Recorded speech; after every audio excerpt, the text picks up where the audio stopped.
So you're not panicked at this stage, as a Manchester United fan. I should.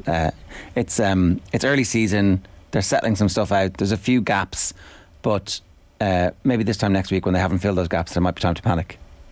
I don't think it'd be time to panic because you can see that they're still a decent team with decent players. I think that the problem United have is if you look at the way that they're spending money, it feels like every single signing has to be a hit because let's say Rasmus Højlund is rubbish. Then what? You don't have any centre forward, really, any workable, reliable centre forward, never mind someone who might score 20 goals. Mason Mount, let's say Mason Mount, you've made a mistake with Mason Mount, he's not quite the right player. You don't have the wherewithal to then go and say, well, okay, let's get someone else without all sorts of sales and machinations.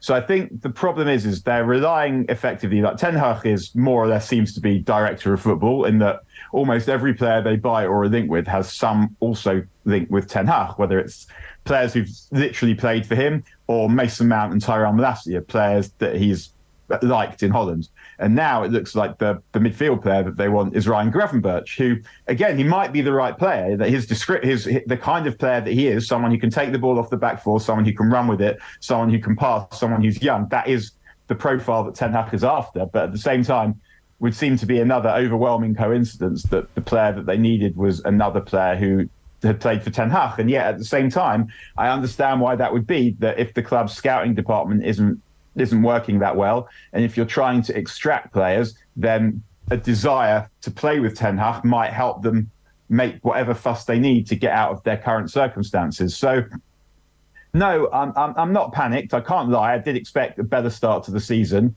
How unfit United have looked, particularly in the first couple of games, is a problem, and that reflects on the manager. But it won't continue to be the case because they're playing games, so they will get fitter, and they do appear to be improving. Marcus Rashford on the left made a massive difference. Bruno Fernandes had a much better game. And although they have Arsenal next, after the international break, they should have Højlund. They may or may not have more players, so I think that they're still fairly well placed to have a good season.